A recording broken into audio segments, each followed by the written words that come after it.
Hello friends, welcome to your own channel how to.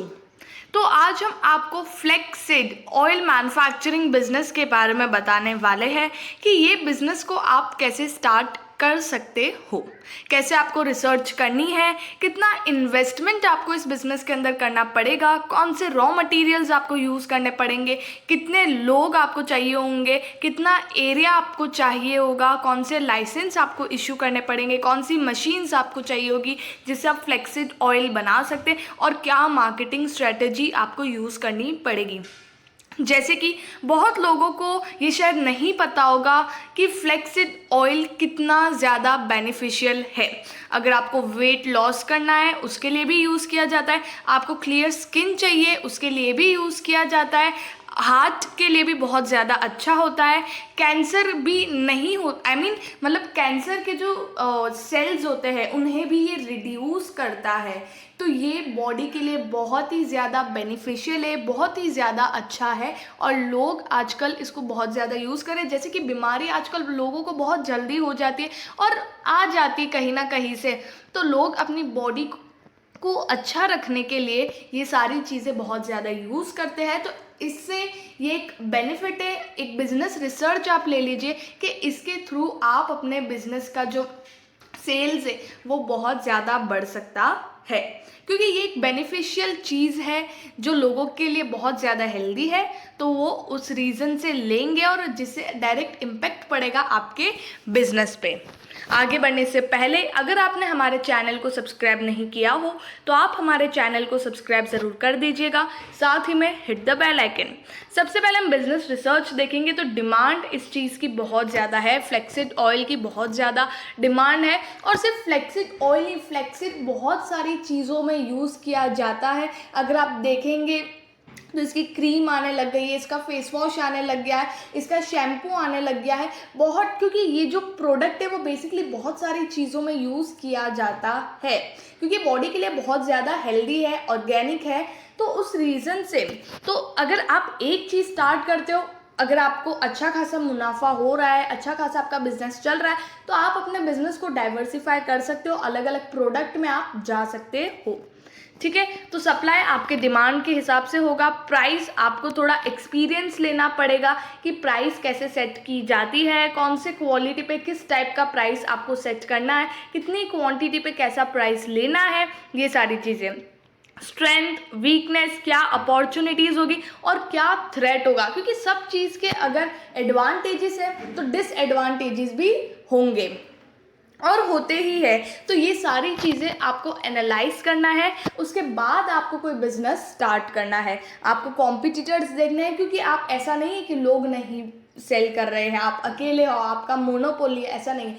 बहुत सारे लोग हैं जो ऑलरेडी इस बिजनेस में एंगेज्ड है। तो आपको अपने कॉम्पिटिटर्स का भी ध्यान रखना है।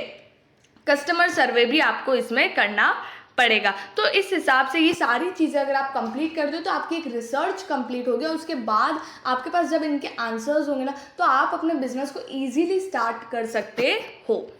रॉ मटेरियल्स देखेंगे तो यहाँ पर फ्लेक्सिड चाहिए, उसके बाद पैकेजिंग मटेरियल आपको चाहिए होगा और उसी के साथ कि आप और other materials according to the specific standard, आप किस टाइप का क्या बना रहे हो उस हिसाब से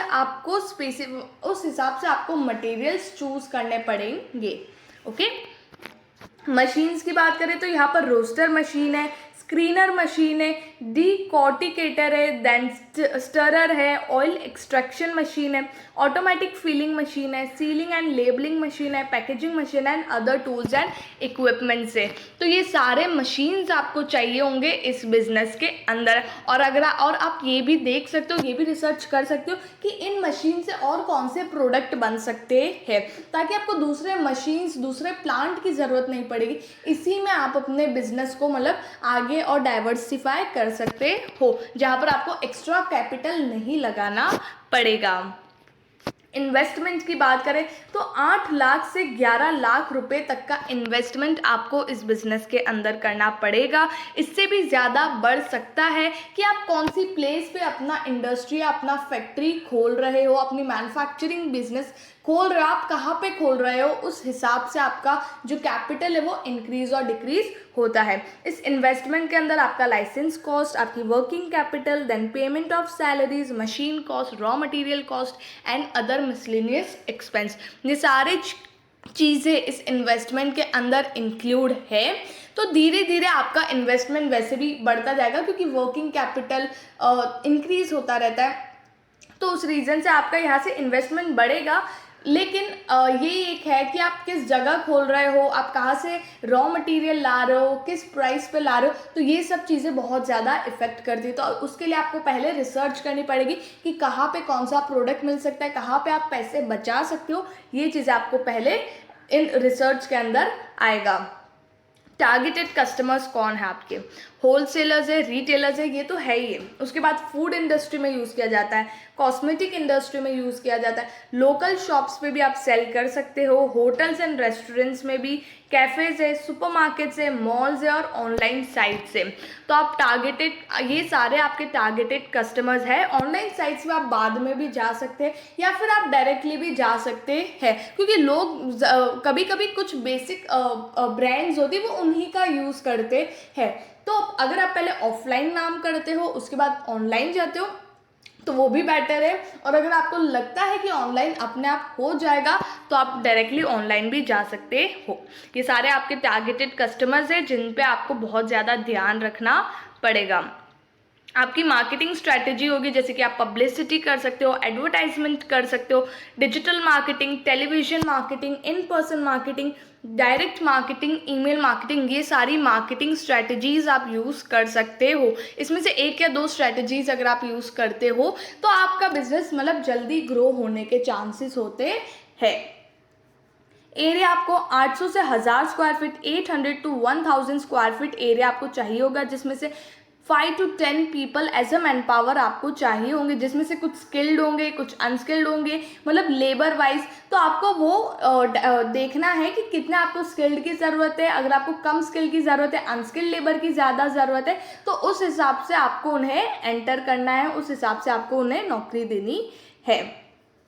लाइसेंस की बात करें तो आपको सबसे पहले registration of business, NOC from state pollution control board, trademark, BIS certification, AG mark certification, SSI registration, FSSI certification, GST number, electricity licence, तो ये सारे लाइसेंस आपको इशू करने पड़ेंगे। और आपके स्टेट के हिसाब से कौन से लाइसेंस इंक्रीज होते हैं या डिक्रीज होते हैं वो भी आप देख सकते हो। बाकी बेसिकली ये सारे लाइसेंस आपको इस बिज़नेस के अंदर लगेंगे और फिर भी आप कंसल्ट कर सकते हो। प्रॉफिट एट लास्ट बात करें तो हम यहाँ पर तो आपको 8% से 15% तक का रिटर्न आपको इस बिज़नेस के अंदर मिल सकता है। 8% to 15% आपको इस बिज़नेस में रिटर्न मिल सकता है। स्टार्टिंग में आपको इतना होगा, धीरे धीरे आपका रिटर्न जो है वो इंक्रीज़ भी हो, ज़्यादा इंक्रीज़ नहीं होगा पर धीरे धीरे थोड़ा थोड़ा इंक्रीज़ हो जाएगा। और आपकी प्रॉफिटेबिलिटी दूसरे मैन्युफैक्चर की प्रॉफिट से अलग होगी, क्योंकि सबके production cost, machine cost, raw material cost, miscellaneous expense और जितने भी अदर फैक्टर्स हैं वो सब कुछ सब लोगों के अलग अलग होते हैं। तो उस वजह से आपके रिटर्न्स होंगे वो डिफरेंट होंगे, बट फिर भी अप्रॉक्सीमेट की अगर हम बात करें तो 8% to 15% का रिटर्न आपको ये बिजनेस दे सकता है। तो काफ़ी बढ़िया बिजनेस है, डिमांडिंग बिजनेस है और अच्छा खासा अगर आप करते हो तो ये अच्छे खासे ग्रोथ भी हो सकती है इस बिजनेस में। तो आई होप आपको फ्लेक्सीड ऑयल मैन्युफैक्चरिंग बिजनेस के बारे में सब कुछ समझ में आ गया होगा। अगर आपको वीडियो अच्छा लगा है तो प्लीज़ सब्सक्राइब आवर चैनल, साथ ही में लाइक, शेयर एंड कमेंट ज़रूर करिएगा। Thank you. और अगर आपको कोई भी डाउट हो तो आप हमें कमेंट सेक्शन में पूछ सकते हो या फिर आप हमें मेल भी कर सकते हो। Thank you.